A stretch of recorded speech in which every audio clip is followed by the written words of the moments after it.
मेरी बड़ी बहन सुमन जी, कमला जी भाई साहब और हमारे ज्वाइंट साहब प्रधानमंत्री का आप सभी का हार्दिक अभिनंदन। बड़ा ही सुंदर अवसर है गौशालाओं के निमित्त चर्चा करने के लिए मंत्री महोदय से समय लिया था। आपने कहा था कि सोमवार को आप आना, तो किसी कारण हम नहीं जा पाए, तो मंत्री महोदय खुद चला के आने कुछ विषय का आपको ध्यान था तो उन्होंने हम सबको यहाँ बुला लिया।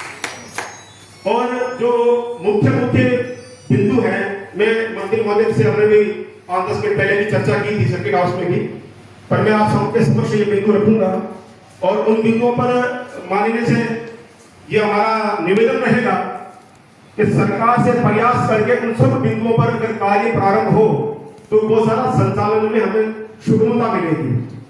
तो हमारा जो प्रथम बिंदु है उसमें जो अभी अनुदान की घोषणा हुई है वो 3-3 महीने की 3 बार की किस्तें दी जाएंगी। तो हम सबका यह मानना है कि पूर्ववर्ती जो सिस्टम था हमारा 4 महीने 5 महीने का, उसी पर यदि सरकार रहे तो गौशालाओं को अनुदान लेने में सुविधा होगी। दूसरा जो बिंदु है हमारा, सरकार ने अभी आदेश दिए हैं, 8 दिन का समय दिया है हमें आवेदन का। 14 तारीख को 11 तारीख को आदेश होता है, 14 तारीख को आदेश सर्कुलेट होता है और उसी दिन से हमें आवेदन करना था। 22 तारीख हमारी लास्ट है और जबकि इस समय हमारे अनुदान का समय चल रहा है, पैसा भी अब तक लोगों के खाते में नहीं आया और पूरा राजस्थान इस विषय से पीड़ित है। क्योंकि मैं राजस्थान का प्रतिनिधि होने के कारण से आपसे निवेदन करूंगा, अभी तक राजस्थान के ऐसे 8 जिले हैं जहां पर बिल वाउचर भी अभी तक लिए नहीं गए। हमारा पड़ोसी जिला चूरू, जिसमें बिल अभी लिए जा रहे हैं। तो मेरा निवेदन रहेगा कम से कम 15 सितंबर इसकी डेट दी जाए आवेदन की, ताकि हमारे पास में अनुदान भी आ जाए। और क्योंकि आवेदन के अंदर 3 चीजें मुख्य होती है, ऑडिट रिपोर्ट होती है, एक्सेल शीट होती है और उपयोगिता प्रमाण पत्र होता है। जब अनुदान ही हमारे जेब में नहीं आएगा तो हम उपयोगिता किस बात का देंगे। तो मेरा निवेदन रहेगा इस विषय पर सरकार ध्यान देवे। यदि सरकार इस विषय पर अगर पाबंद रहती है कि हम लोग 3 महीने से अनुदान देंगे, तो मान्यवर आपसे निवेदन रहेगा, उसके अंदर लिखा गया है आदेश में 30 जून तक के बिल लिए जाएंगे। आपसे निवेदन है क्योंकि पैसा हमें मिला नहीं और हम सभी गौशाला संचालक इस विषय से अनभिज्ञ थे कि हमें जून तक ही खरीद करनी पड़ेगी, क्योंकि हमेशा हम खरीद सितंबर तक करते हैं। तो अभी जिस मान लो उदाहरण के रूप में किसी गौशाला के 25 लाख का बिल बनता है और जून तक खरीदारी से 5 लाख ही किया क्योंकि उसका पैसा नहीं था, तो अब हम पैसा कहां से लाएंगे और कैसे बिल उपलब्ध करवा पाएंगे। इस आधार पर राजस्थान की 90% गौशाला अनुदान नहीं ले पाएंगी। तो मेरा निवेदन रहेगा कि इसमें भी हमें कुछ रिलैक्सेशन दिया जाए। जैसा प्रकाश जी भाई साहब ने भी आपसे निवेदन किया था, यदि सरकार को यह लगता है कि 3-3 महीने से अनुदान मिलना बड़ा सरल है और गौशालाओं को इसका लाभ मिलेगा, तो मान्यवर आपसे निवेदन रहेगा कि इस विषय को अगले साल 1 अप्रैल से 2026 से लागू किया जाए, ताकि हम इस विषय को आगे, क्योंकि आप लोग पूरे राजस्थान में घूमते हो और आपको बहुत से संगठनों में इस विषय में कुछ कहा भी होगा, पर अधिकांश गौशालाएं का जो मंतव्य है वो ये है कि आपका जो पहले का शेड्यूल था 5 महीने और 4 महीने का, वो शेड्यूल भी मान्यवर हम लोगों ने हमारे संगठनों ने साथ में सरकार के साथ तय किया था, तब ये शेड्यूल बना था। उस समय भी हमने हमारी बैठक रही थी गोपालन मंत्री के साथ में और वहां के निदेशक गोपालन के साथ में, सेक्रेटरी के साथ में, तब ये शेड्यूल बना था। और ये शेड्यूल हमारे लिए बिल्कुल सफिशिएंट है। इसमें बस करना क्या है, आपको पैसा देने का समय निर्धारित करना है। अभी जो पैसा हमारा 1 नवंबर से 31 मार्च तक का पैसा अगस्त में मिल रहा है, यही पैसा यदि हमें अप्रैल मई तक मिल जाए तो हमारे खरीदारी में पैसा भी हमारे काम आएगा और उसका सुविधा भी आपको मिलेगी। सरकार ने अच्छी योजनाएं चलाई है, तो उस योजनाओं के लिए मैं सरकार का आभार व्यक्त करता हूं। सरकार की एक योजना है ग्राम क्षेत्र में गौशाला का संचालन, और अभी जो नियम है उस नियम में है कि जहां पर पहले से गौशाला है वहां पर वो गौशाला नहीं दी जाएगी। ये बड़ी सुंदर आपका विचार है, पर समस्या ये आती है कि बहुत से स्थानों पर लोगों के पास में जमीन नहीं है और जहां जमीन है वहां वो खोल नहीं सकते। जिनकी मंशा है खोलने की कि भाई मैं चाहता हूं कि ऐसी गौशाला खुल जाए, पर मेरे पास में उस स्थान पर जमीन नहीं है, जहां जमीन है वहां ऑलरेडी एक गौशाला चल रही है। तो इस पर भी थोड़ा सा मंथन यदि सरकार करे तो उसका लाभ भी अधिकांश से गौशाला को मिल सकता है।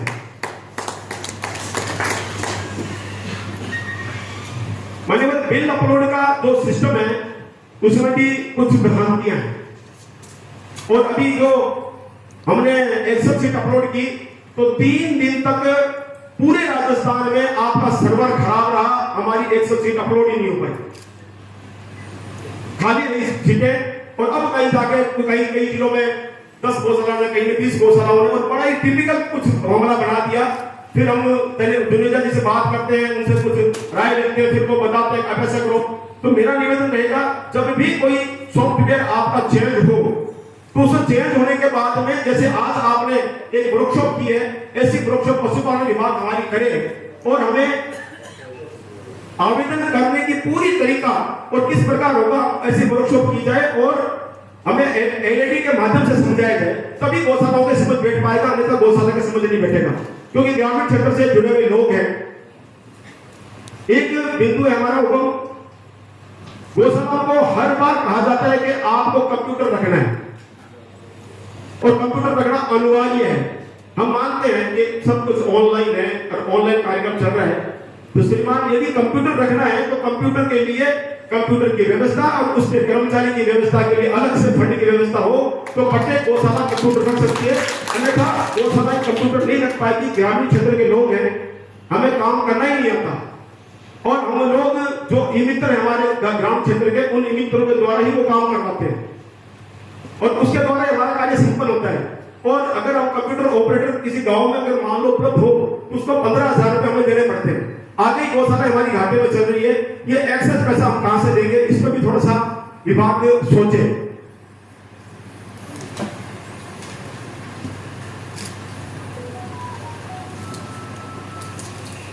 एक मान्यवर निवेदन रहेगा, हर बार जब हमें अनुदान मिलता था, 4 महीने का अनुदान मिलता था, तो जो 4 महीने का लास्ट महीना 31 जुलाई जो हमारा होता था, तो 31 जुलाई तक का आए गोवंश को उसमें गिना जाता है।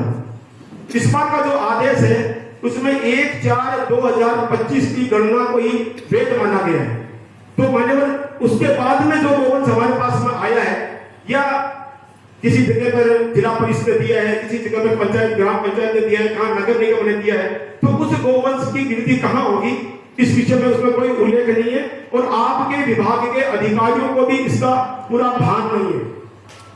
तो इसमें भी संशोधन किया जाए, गोवंश की संख्या की जो गणना है वो अंतिम गणना जो पिछली बार होगी थी उसी हिसाब से मानी जाए, तो गौशालाओं को अनुदान देने में सुविधा रहेगी।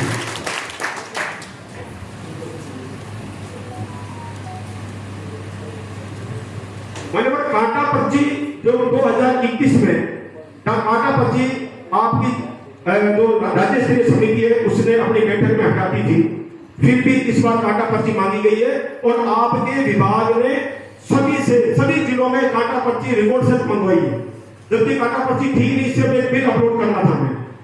मान्यवर एक निवेदन रहेगा, पिछली बार सभी गौशालाओं से मैंने आपसे निवेदन भी किया था, मैं जयपुर आपसे मिल आया था, उस समय आपसे चर्चा हुई थी, तो आपने कहा था कि इस बार हम सबसे बिल मांगेंगे ताकि गौशालाएं सुचारू रूप से इस कार्य को करना प्रारंभ करें।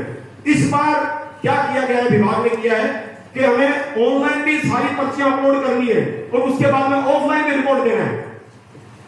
पहले एक ही था ऑफलाइन रिपोर्ट दिया था हमने और हमारे रिपोर्ट देकर हमने हमारी एग्जाम रिपोर्ट को जांच करवाई, इस बार दोनों करना है।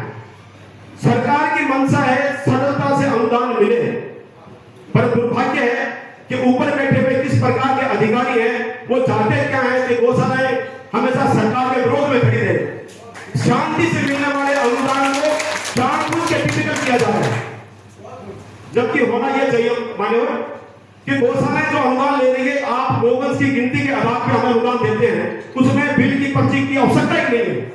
जब गिनती पर अनुदान है तो गिनती पर पैसा दे दें, तो ये कोई टिपिकल पर आएगी नहीं। जब टिपिकल पर आएगी तो सरकार के विरोध में गौशालाएं नामबंद होंगी और फिर सरकार को ऐसा लगेगा कि गौशालाएं हमारे विरुद्ध षड्यंत्र कर रही है।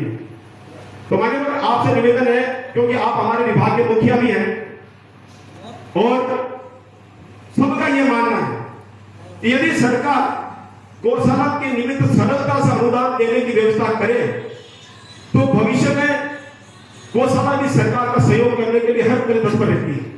चाहे वो निराश्रित गौवंश की समस्या हो, चाहे रोड पर घूमने वाले गौवंश की समस्या हो, जब भी नगर निगम जिला प्रशासन हमें कहता है कि गौवंश लेना हम लेने के लिए तैयार रहते हैं, पर सरकार भी अनुदान देने की जो प्रक्रिया को जटिल से जटिल बनाती जा रही है उसको बंद किया जाए। मान्यवर एक अब वो किसकी दिमाग की उपस्थिति है वो तो मुझे ध्यान में नहीं है, एक केपीआई नाम से एक नया दिमाग में शुरू किया है। हर महीने गौशालों से रिपोर्ट ली जाती है कि ये 100 क्वेश्चन है, इन क्वेश्चनों को भर के भेजो। वही क्वेश्चन हर बार हमें भरने पड़ते हैं और उसमें मिट्टी का लगाना पड़ता है, हाँ ना लिखना पड़ता है। तो उसके अंदर तो पहली बात तो वो केपीआई बनाई इसने, उसमें ऐसे क्वेश्चन है कि वो उसका कोई आधार नहीं हो क्वेश्चनों का, फिर भी वो क्वेश्चन मांगते हैं कि इसको भर के भेजो, हर बार भेजना पड़ता है। तो मैंने इस पर भी आप मुखिया है हमारे, आपको इस पर भी ध्यान देना चाहिए कि ऐसे जो बिना वजह की गौशाला को परेशान करने के जो आदेश निकलते हैं उन आदेश पर प्रतिबंध लगे।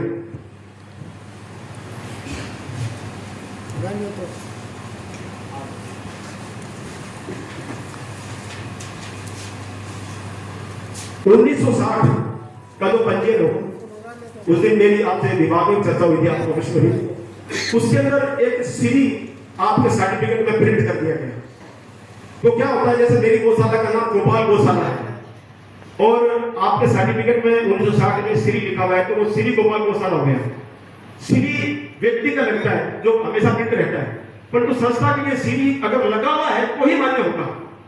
अगर श्री किस गौशाला है तो श्री किस गौशाला हो गई वो, तो उसके आधार पर कई बार बड़ी हमारी अकाउंट्स में भी दिक्कत आती है, हमारे अनुदान में भी दिक्कत आती है। तो मैंने माननीय डायरेक्टर साहब से भी कहा था कि इस श्री को हटाया जाए और उन्होंने कहा था कि एक संशोधित पत्र भेज देंगे पूरे राजस्थान में। वो पत्र अभी तक हमारे पास में नहीं आए।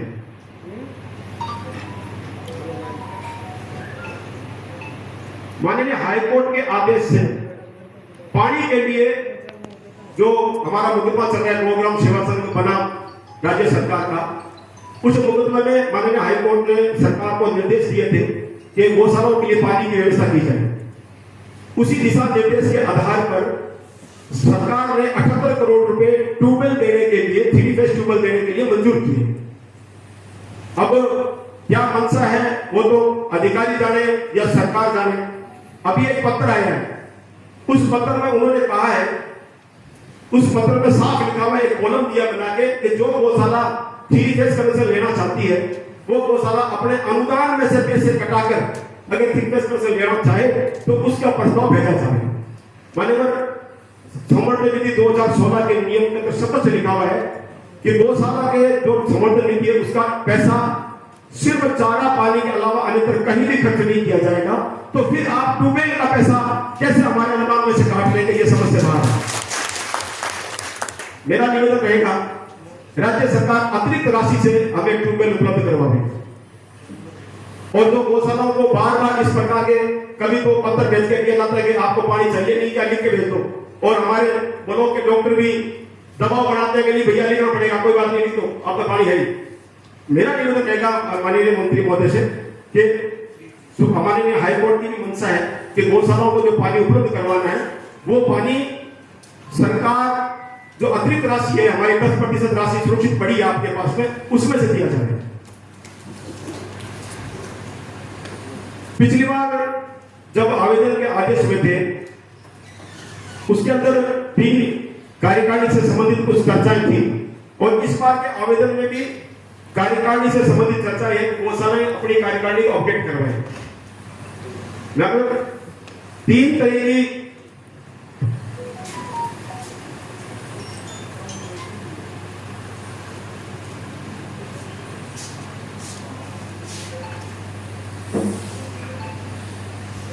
गौशालाओं में जो कार्यकारिणी को अपडेट करने का लगभग 1.5 से 2 महीना लगता है।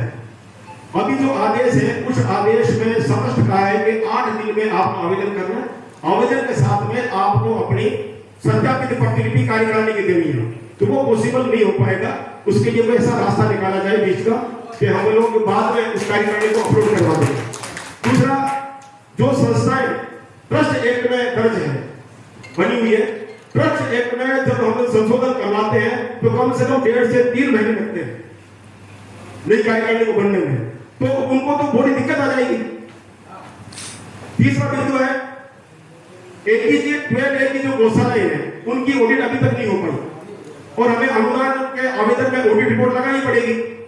राज्य भारत सरकार ने एटीजी 12A के फॉर्म अभी जारी किए, तो उस विषय में मेरा निवेदन रहेगा उसमें भी गौशालाओं पर हाथ दी जाए ताकि ऑडिट रिपोर्ट है जो बाद में पढ़ेंगे हमारी हम बिल के साथ में उपलब्ध करवा देंगे।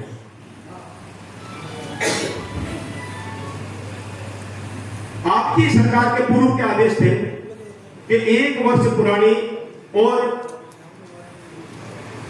100 गोवंश रखने वाली गौशाला उसको अनुदान दिया जाएगा, पर मान्यवर अभी जो वर्तमान में कई बार सर्वे हो नहीं पाता, कई बार डॉक्टर जाता नहीं कहता कि मेरे पास लिस्ट नहीं थी, काम नहीं था इस गौशाला का, तो मैं सर्वे कैसे करूं?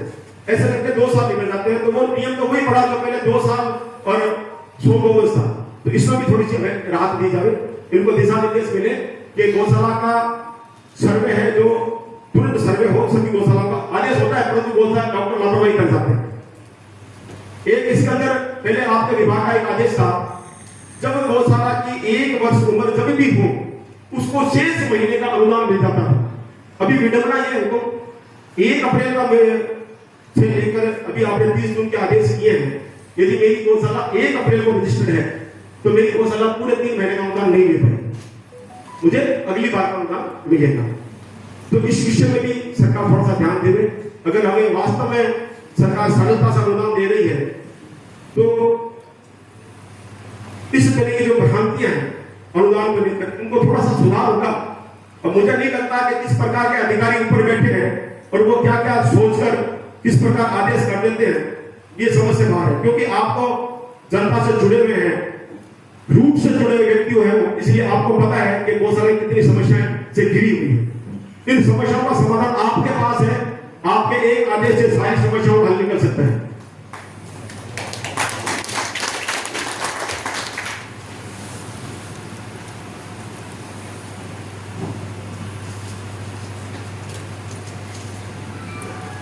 अभी भारत पशुधन एक्ट पर जो टेक का मामला है उसमें क्या है कि सरकार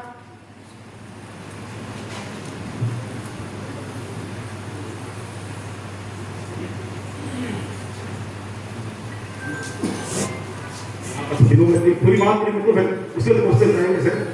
तो भारत पशुधन एक्ट पर जो टेक हमारे चढ़ते हो तो वो टेक चढ़ाता है आपका विभाग, गौशाला का उसमें कोई लेना देना नहीं है, परंतु वो विभाग चढ़ा पाता है नहीं चढ़ा पाता वो हमें नहीं पता। तो आप एक आदेश इस पे करें, जितना भारत पशुधन एक्ट में जो भी इतने भी टेक आपका डॉक्टर चढ़ाता है उसकी एक सत्यापित पट्टी निकल लेनी चाहिए, ताकि हमें ये पता रहे कि भारत पशुधन एक्ट पर इतने टेक हमारे चढ़ चुके हैं।